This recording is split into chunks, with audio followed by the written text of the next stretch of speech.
My name is Holly Meyers. I am 32 years old, and I work as a geologist in Denver, Colorado.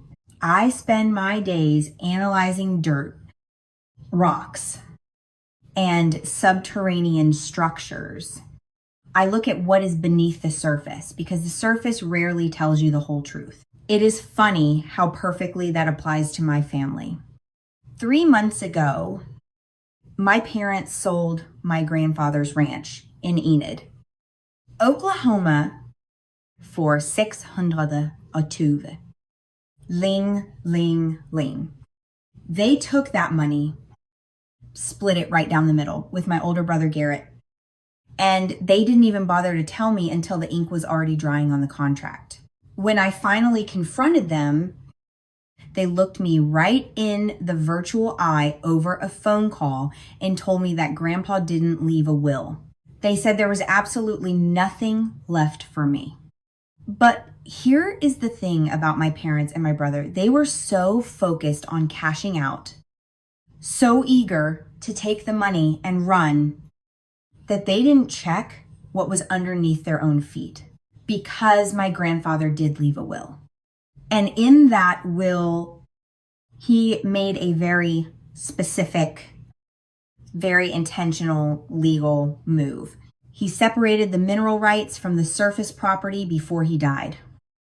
And he left those mineral rights to me, and only me. When the geological survey finally came back, it wasn't just dirt down there. It was a lithium deposit valued at $4, set million, sitting right below the exact same ranch my parents thought they had sold out from under me. This is the story of how a $620,000 betrayal turned into a $4 7 million inheritance. And if you have ever been the black sheep of your family, if you have ever been cut out, gaslit, or told that you don't matter by the very people who were supposed to protect you, this story is for you. Do me a favor, drop a comment down below right now if you can relate to having a toxic family dynamic. And be sure to hit that subscribe button and leave a like. It really helps the channel grow. And trust me, you are going to want to stick around to hear exactly how I brought a jar of dirt to a family barbecue and watched my parents' entire world crumble to understand the betrayal. You have to understand the land, and you have to understand the man who owned it. The ranch sat about 11 miles south of Enid on a 2-lane road that smelled like cut wheat in the summer and sharp iron in the winter. It was 200 acres of red Oklahoma clay soil. There was a creek that would completely dry up by August and run thick and muddy every April, and a barn that leaned slightly to the east, pushed that way by decades of wind. My grandfather, Cal Meyers, built that place out of absolute nothing. He bought the first 80 acres back in 1971 using money he scraped together, driving grain trucks, and he slowly added the rest over 40 years of quiet, relentless work. He was the kind of man who never took a vacation. He never bought a new truck if his old one could still turn over. Every spare dollar he ever made went right back into the dirt. I spent every single summer there from the time I was 6 years old until I packed up for college at 18. Now, a lot of kids would have been bored out of their minds. It was flat ground. There were no neighbors for a solid mile. And there was nothing to look at but the massive sky and the dirt. But Grandpa Cal made that dirt the most fascinating thing in the world to me. He used to crouch down in the middle of the north field, scoop up a handful of that heavy red clay, and hold it out in his calloused palms. He'd say, "See this. Holly girl, most people look at dirt and see nothing, but there is a whole world under here.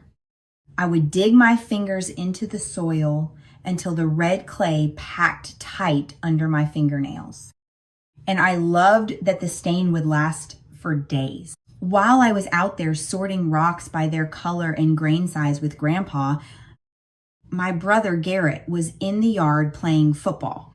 My parents would stand on the porch, constantly praising Garrett's perfect spiral. When they looked at me, they just rolled their eyes. I remember one night at dinner, Grandpa proudly told my mother, "She is going to be a scientist." My mother just let out a sharp, dismissive laugh and replied, "She is going to be difficult." That was the dynamic. That was the currency in our house. There were two kids, Garrett, the oldest at 35, and me. 3 years younger. To my parents, Garrett was the ultimate proof that they had done a good job raising a family. He played football. He stayed in Enid after high school. He married a nice girl from their church. And he worked at the local farm supply store until it shut down. Then he started a landscaping business that, honestly, never really turned a profit, but none of his failures mattered because Garrett stayed. I, on the other hand, was the problem child. I asked way too many questions. I read books that nobody else in my house had ever heard of. When I applied for college scholarships, I had to do it in secret because I knew my mother would just call me dramatic. When I finally got accepted into the University of Oklahoma on a full academic ride, I was so proud. I showed my mother the letter, and her only response was, "Well, I hope you are happy because your father and I certainly are not going to pay for it." I hadn't even asked them for a dime. My father, Dale Meyers, was a man who genuinely believed that silence was the exact same thing as peace. He spent his life sitting in his recliner, watching the Weather Channel, and letting my mother, Brenda, run the entire family like a corporation where she was the undisputed CEO. Whenever I used to call home on the old wall-mounted kitchen landline, the one with the curly cord that Grandpa installed in 1983, my mother would pick up, talk at me for exactly 40 seconds about Garrett's new truck or his wife's pregnancy, and then abruptly say she had to go. "You left, Holly. Garrett stayed." That was my father's explanation for literally everything. He delivered that single sentence like it was a closing argument in a courtroom. I didn't know it at the time, but they had already decided I wasn't part of the family long before my grandfather got sick. Grandpa Cal died on a Tuesday in March. By Friday, my parents were already making aggressive plans for his estate. The funeral was scheduled for that Saturday. It was packed. 70 people crammed into a small church that was only built to seat 90. Grandpa knew everyone in Garfield County. And it seemed like they all showed up wearing their good boots and pressed shirts. I almost missed it. My mother didn't even bother to call me until Thursday night, barely 2 days before the service. I was out on a remote project site in western Colorado, 3 hours away from the nearest airport. She told me she forgot to call me. She said things had been hectic. She delivered the news of my grandfather's death with the exact same tone you would use to say the grocery store was out of milk. I drove through the pitch black night, caught a 6:15 a.m. flight out of Grand Junction, landed in Oklahoma City, rented a car, and sprinted into the church exactly 14 minutes after the service had started. My mother, of course, did not save me a seat. After the burial, everyone gathered back at the ranch while the extended family stood in the yard eating casserole and drinking sweet tea. I walked quietly through the empty house. I went into Grandpa's bedroom. It still smelled heavily of cedar and his pipe tobacco. But when I looked at his desk, something was wrong. It was too clean for as long as I could remember. There had always been a small cedar box sitting on the right corner of that desk. It was dark wood, had a brass latch, and was barely bigger than a cigar box. He always kept it locked. The box was gone. I walked into the kitchen and found my mother. I asked her straight out, "Where's Grandpa's cedar box?" The one from his desk. She waved her hand at me, not even making eye contact, and said, "Just old junk. Your father threw it out." I looked at her face, and I knew instantly that she was lying. I had seen that exact expression 1,000 times growing up. Her chin would lift slightly, and her eyes would focus on a spot somewhere just past my left ear. Before I could press the issue, Garrett grabbed my arm in the hallway. "Don't make this about you. Holly, just let Mom grieve." He hissed. I pulled my arm free and didn't say a word.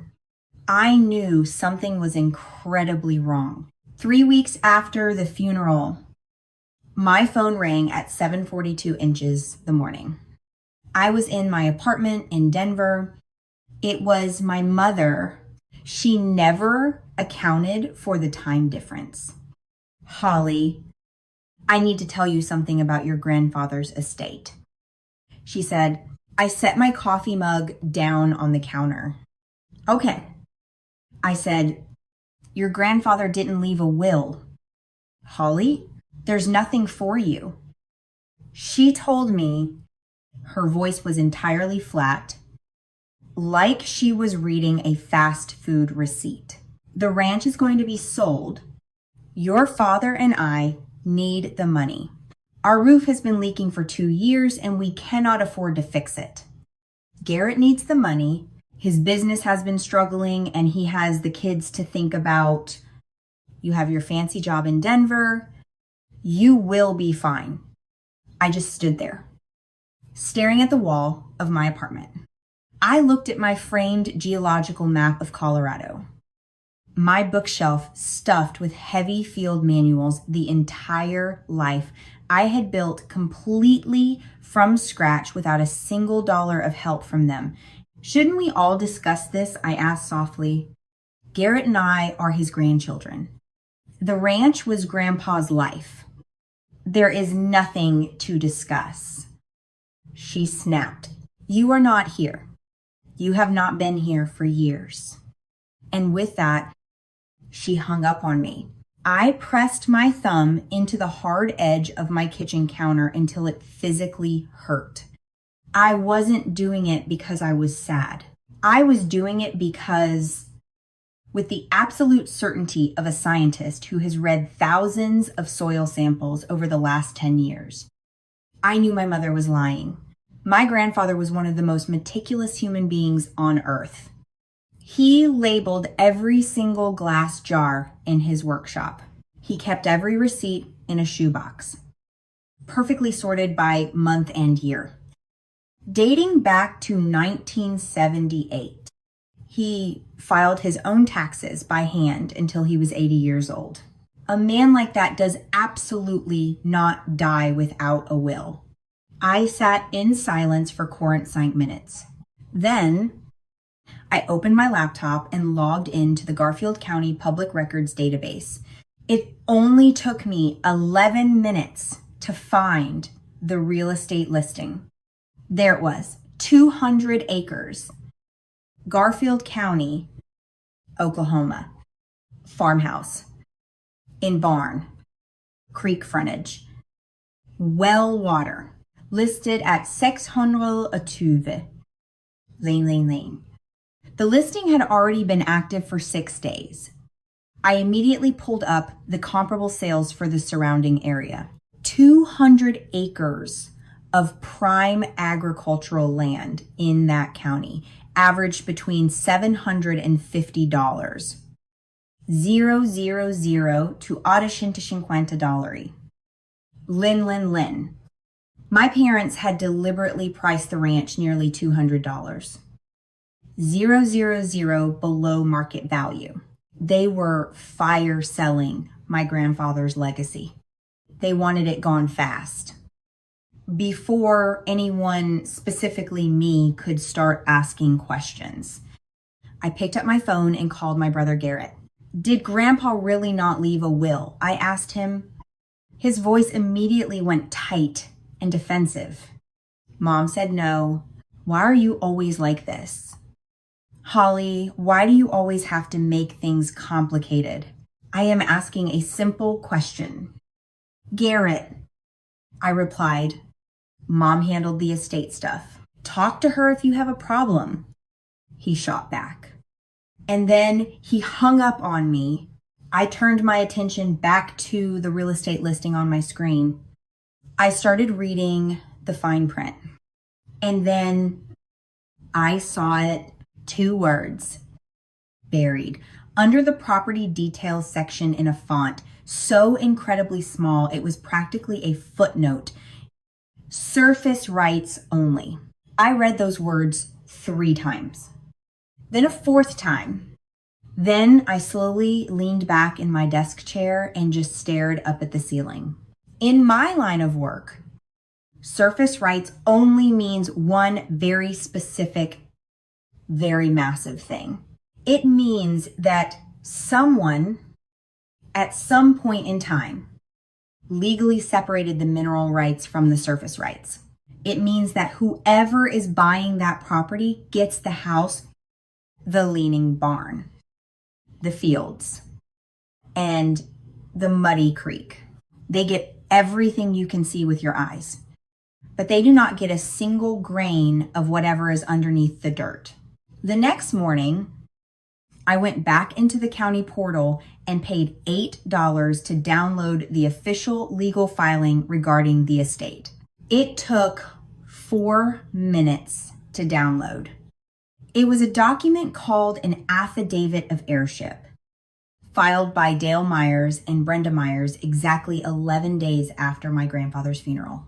The document explicitly stated 3 things under oath. 1, Calvin James Meyers died intestate, meaning without a valid will. 2, the sole heirs were his son, Dale Meyers, and Dale's 2 children, Garrett and Holly. 3, Holly Meyers had voluntarily relinquished her claim to the estate. I read that 3rd point until the words blurred.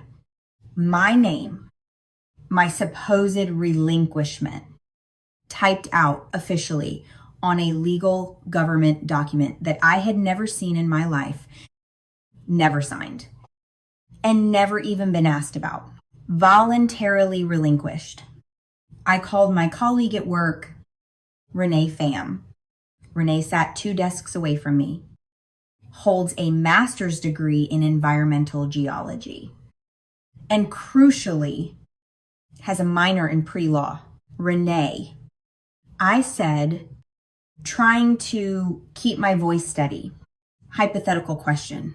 If someone files a false affidavit of heirship in the state of Oklahoma, claims there is no will, when there might be, and claims a person relinquished their rights when she absolutely did not, what happens? Renee was dead quiet for 3 seconds.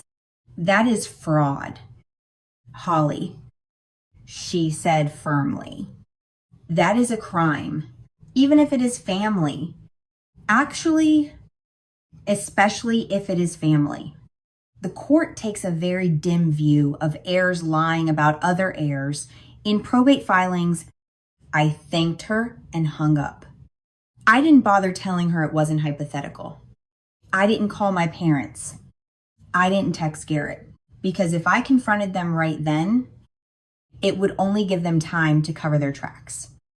Hire a sleazy lawyer and build a cohesive lie.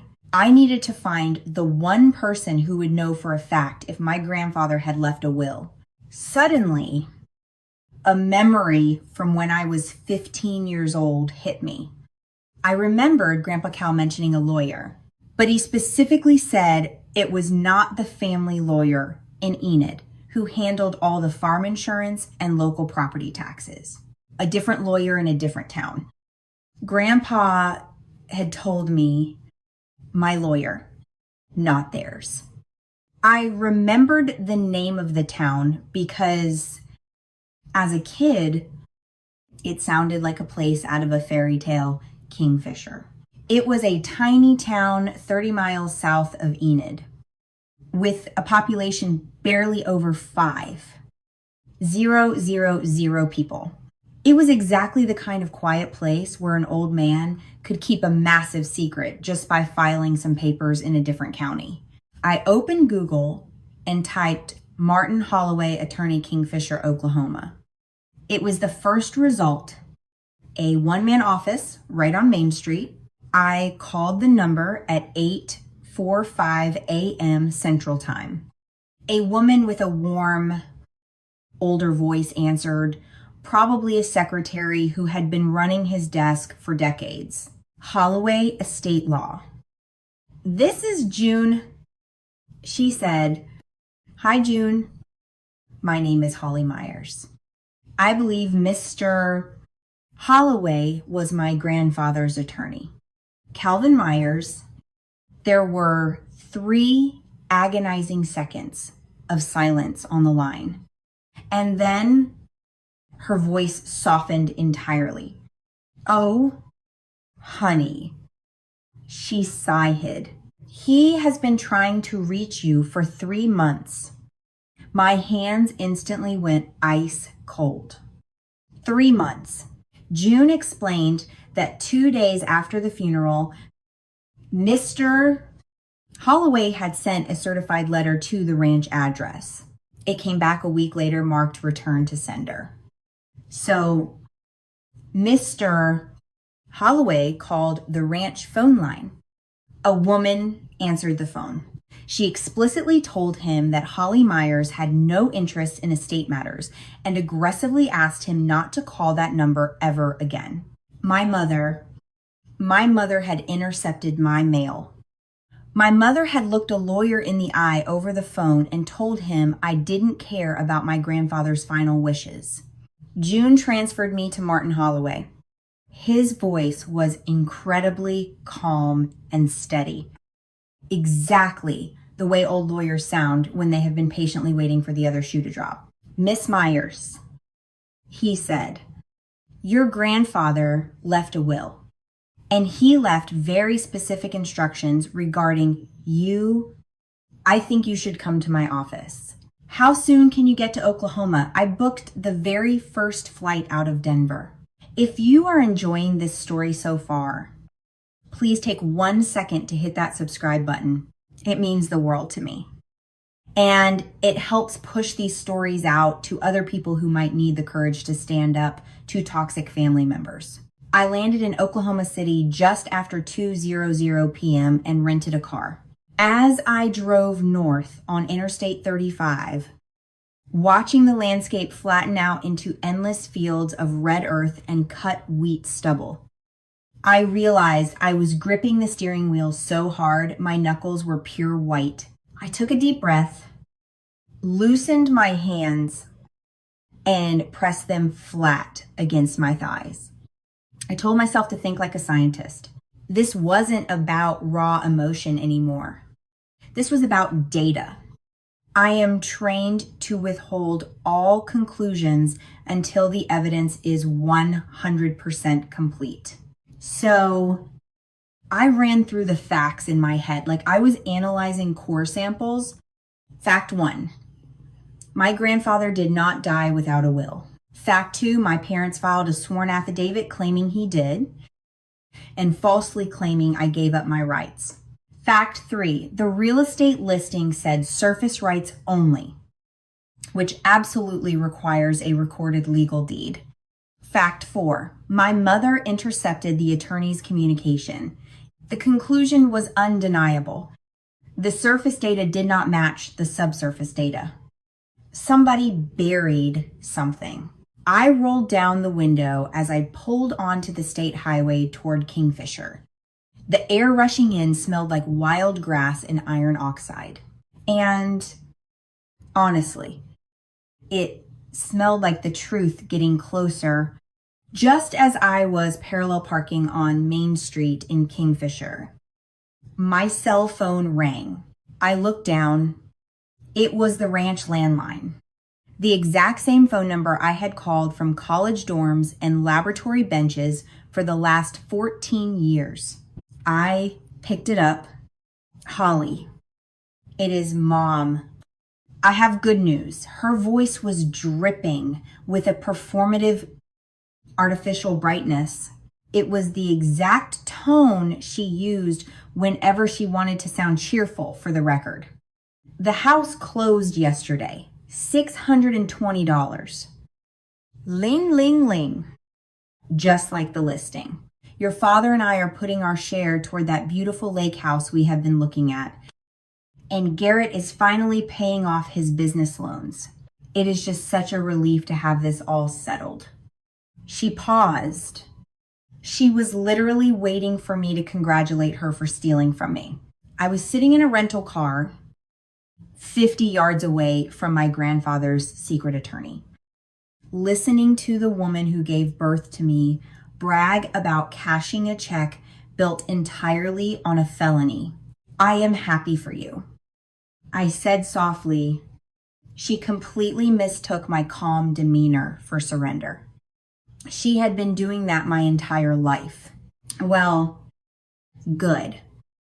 She chirped. I have to go. Your father wants to drive out to the lake property this afternoon. Love you. And she hung up. I sat in the car for 1 full minute.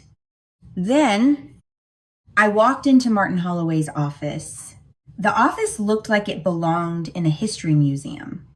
Dark, honey-colored wood paneling, dented filing cabinets, and floorboards that creaked loudly under my boots. Martin was in his late 60s, wearing a worn gray suit. I owe you an apology.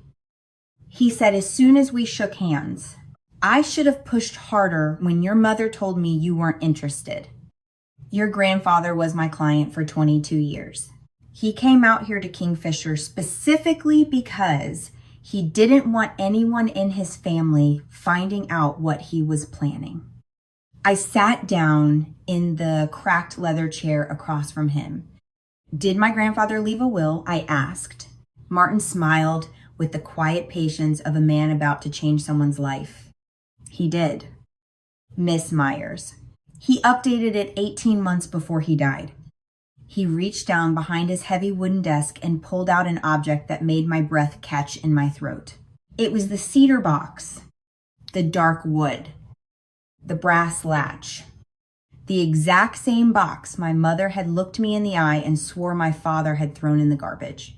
Your grandfather gave this to me in January of last year, Martin said, sliding it across the desk. He drove out here himself, 83 years old, still driving that old Ford. He told me to keep it locked up until the time came. I reached out and clicked the brass latch open. The smell of cedar and sweet pipe tobacco hit me like a physical wave. Inside the box, there were 3 things: an 8-page notarized will dated September 14. Liantian Ling Arshise, a 2-page notarized mineral deed, also dated September 14. Liantian Ling Arshise, and a handwritten note on a scrap of yellow legal paper. Martin sat quietly and let me read. The will itself was incredibly straightforward. My grandfather left the surface property, the house, the barn, the 200 acres of grass and dirt to his heirs equally, meaning my dad, and through my dad, Garrett, and me. But the mineral deed was a completely separate document. It had been officially filed with the Garfield County Clerk 6 months before he passed away. That deed legally transferred 100% of the mineral rights, subsurface rights, and extraction rights beneath all 200 acres to exactly one person, Holly Ann Meyers, me, only me. In Oklahoma, Martin explained, leaning forward, mineral rights are considered a completely separate estate. They can be bought, sold, leased, and inherited entirely independently from the surface dirt. When your grandfather filed that deed, he legally severed the underground from the above ground. So when your parents sold that ranch for $620, ling, ling, ling, they only sold the surface. They cannot legally sell what was already transferred to you. What about the false affidavit they filed? I asked. Martin's face hardened. That affidavit only covers the surface estate. But the fact that they lied under oath on a government document, that is a massive, separate legal concern for them. I looked down at the handwritten note in the box.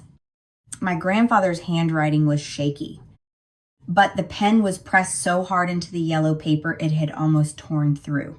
It read, Holly girl, they will sell the house. Do not let them sell what is underneath. I looked up at Martin. What exactly is under the land? Martin gave me a genuine, warm smile. Miss Meyers, you are the geologist. That is your area of expertise. But your grandfather told me once that the dirt was worth more than the house. I highly suggest you find out if he was right. The very next morning, before my flight back to Denver, I drove out to the ranch one last time. The sold sign was hammered into the driveway, and the house sat empty. I parked my rental car on the public easement shoulder. I didn't need to go inside the house.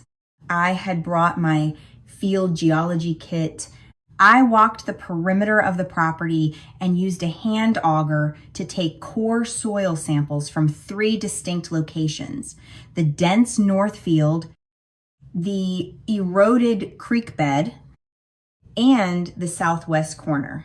The southwest corner was a spot where Grandpa used to literally point at the ground and tell me, something is different about this patch. As I scooped the soil into my glass vials, I noticed the southwest sample felt different. It was finer, lighter, and had a very faint greenish gray tint mixed into the heavy red iron oxide. I had seen that specific tint before in my career.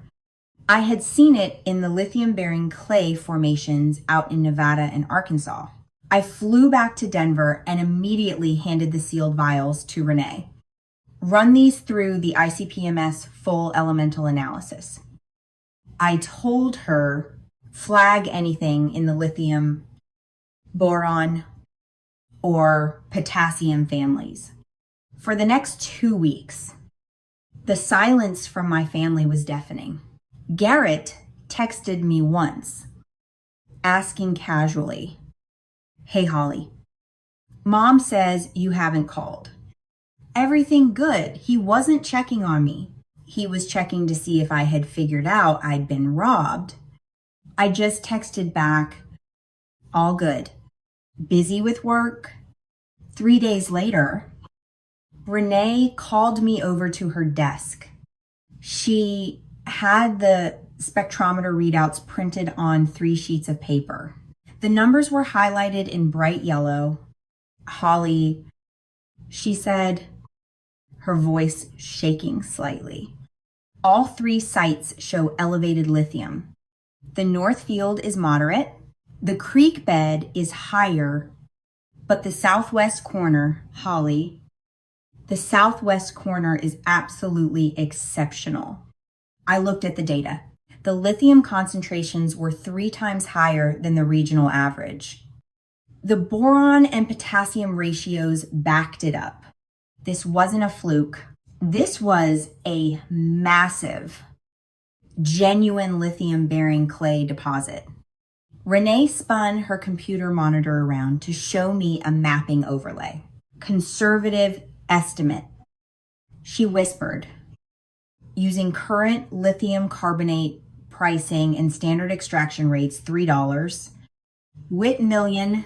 But if the concentration holds across the wider area based on your samples, you are looking at a midpoint value of $4. 7 million.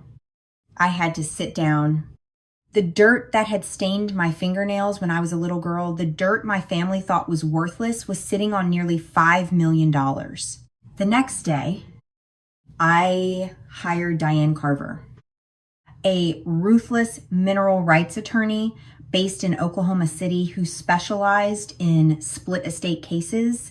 She took one look at the paperwork and told me my grandfather had executed everything flawlessly. She immediately drafted 3 documents: a cease and desist letter to my parents regarding the fraudulent affidavit, a formal legal notice to the new buyers of the ranch that the mineral rights belonged solely to me, and preliminary paperwork to begin leasing the extraction rights to a massive lithium company.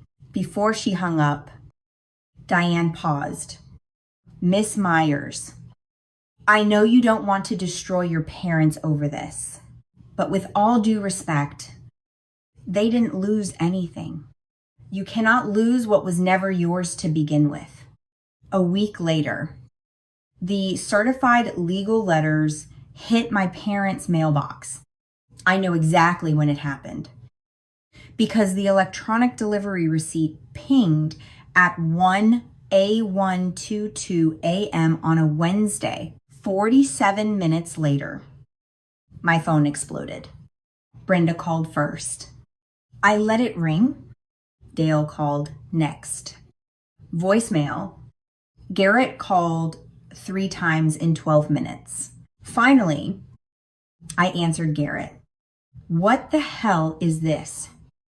Holly, his voice was pitched high with pure panic.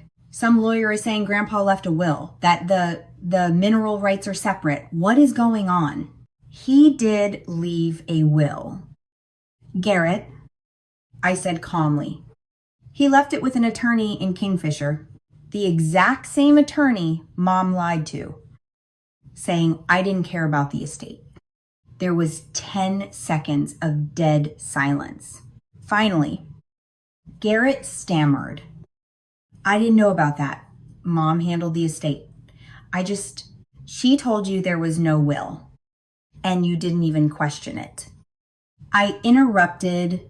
You just took the cash, bought your new lifted truck, and posted about how blessed you are on Facebook. I hung up on him. The next morning at 6:51 a.m., Brenda called. She didn't sound apologetic. She sounded venomous. She immediately went into full Darvo mode, deny, attack, and reverse victim and offender. How could you do this to your own mother? She screamed.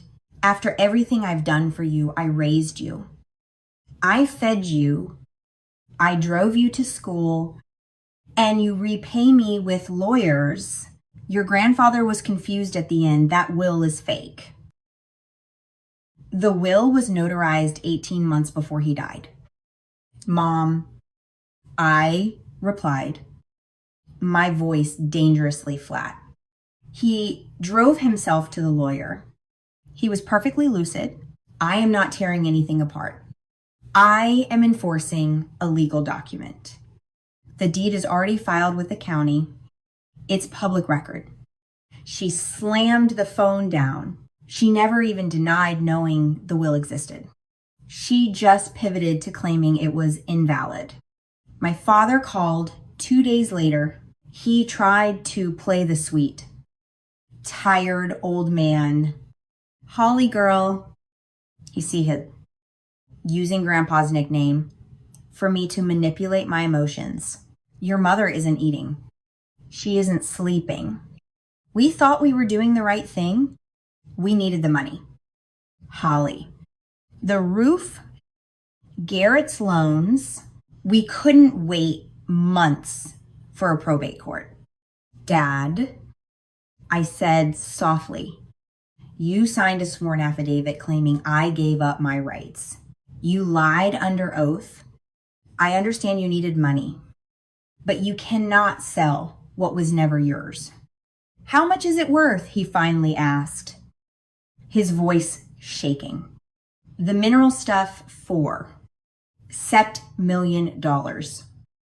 I said, he didn't speak for 22 seconds. And then the line went dead. I could have just let the lawyers handle everything from there. But there was one piece of unfinished business. The annual Meyers family reunion was scheduled for Memorial Day weekend, and ironically, this year, it was being hosted at Garrett's brand new lake house, a house he bought using the stolen money. My entire extended family was going to be there. And the only story they knew was the lie my mother had spoon-fed them that Grandpa left nothing. And that selfish Holly from Denver didn't even care enough to ask. I had to correct the narrative in person.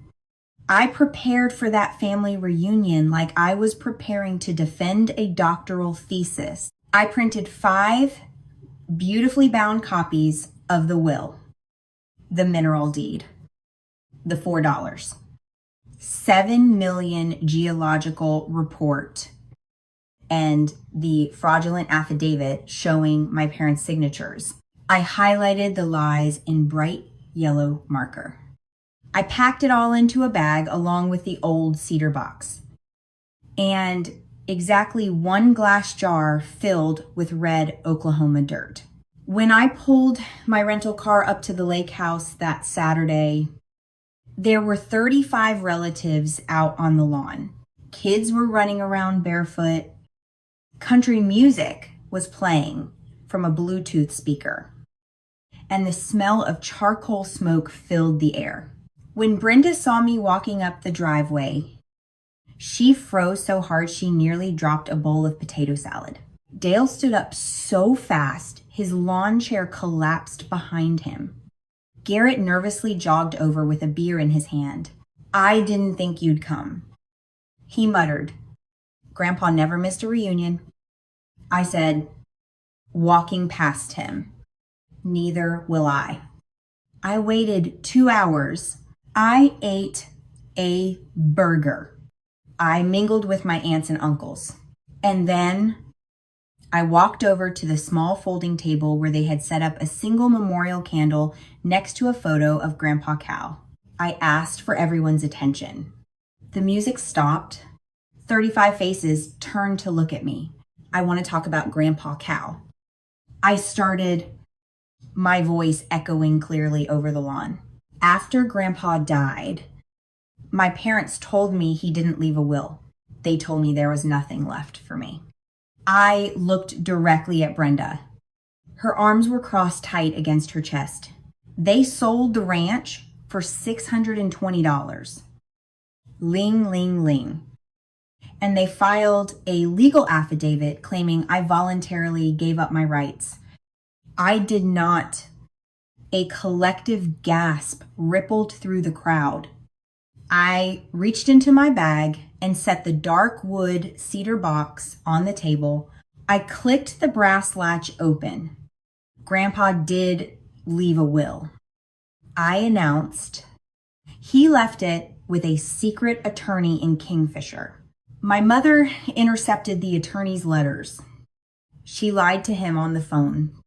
I pulled the 8-page notarized document out of the box and held it up high in the afternoon sun. This will leaves the house and the land to his heirs equally, but he filed a separate document, a mineral deed. The entire lakefront was dead silent. You could hear the water lapping against the dock. He transferred all subsurface mineral rights to me. I reached into my bag and pulled out the 1-2-page geological survey, dropping it heavily onto the table. Then I pulled out the glass jar of heavy red clay. I am a geologist, I told my family. And this dirt, the exact same dirt Grandpa told me was special when I was a little girl, contains massive lithium deposits. The geological survey values the extractable lithium beneath that ranch at $4 million. Someone in the back row literally dropped their plastic cup on the gravel. Brenda finally snapped. She stepped forward, face flushed red, screaming at the top of her lungs, "You are lying. You made this up because you are jealous. You are doing this to hurt us because you're ungrateful." She spun around, desperately looking at the relatives for backup. Nobody moved. Nobody said a word to defend her. Garrett stepped forward, his voice cracking. "Holly, we can work something out. We are family. You took the money and bought a truck." "Garrett," I shot back, staring him down. Then my father spoke up. "Your grandfather always favored you." "Holly," Dale whispered, looking utterly defeated. "You left. Garrett stayed." "You're right, Dad," I said, my voice steady, powerful, and completely unbroken. "I left, and Grandpa made sure I would have a reason to come back for exactly what was mine." I packed the cedar box back into my bag. I left the folders of evidence and the jar of dirt sitting perfectly aligned next to Grandpa's photo. As I turned and walked away toward my car, the only person who followed me was my Aunt Donna. She caught my arm, tears streaming down her face, and pulled me into a huge hug. "Your grandpa would be so incredibly proud of you." "Holly," she sobbed. I got in my car and drove away, leaving them standing in the absolute wreckage of their own greed. In the 6 weeks since that reunion, my attorney finalized a massive closed-loop extraction lease with a lithium company in Tulsa. The signing bonus alone was life-changing, and the royalty checks will start flowing within the year. As for my parents, they hired a cheap general practice lawyer who took one look at my ironclad evidence and told them to settle immediately because they are facing severe civil liability for committing perjury on a government document. They are utterly trapped. My mother sent me one final furious email outlining every sacrifice she ever made for me, ending with, "This is how you repay us." I simply deleted it. I didn't even bother to respond. The documents speak for themselves. The new buyers of the ranch were lovely people. They just wanted land for their horses. The husband shook my hand and said, "You own what is underneath. We can coexist." I keep that cedar box on my desk in Denver now. And every morning, I look at the handwritten note my grandfather left me. Grandpa Cal knew a fundamental truth about human nature, and it is the biggest life lesson I can pass on to you. The people who shout the loudest about family loyalty are usually the very first ones to sell you out. The second there is money on the table, my grandfather didn't waste his time fighting with toxic people. He didn't argue with my mother's screaming matches. Instead, he quietly drove to a lawyer in a different town, signed a piece of paper, and made absolutely sure that when they eventually stole the surface, I would forever own what was underneath. He didn't just leave me money. He left me leverage. And the profound difference between those two things is the difference between a simple gift and a true legacy. Thank you so much for reading and listening to my story. If this reminded you to check your own estate documents, or if it gave you the courage to stand up to the bullies in your own bloodline, please do it today. Let me know your thoughts in the comments. Hit that subscribe button, and I will see you in the next one.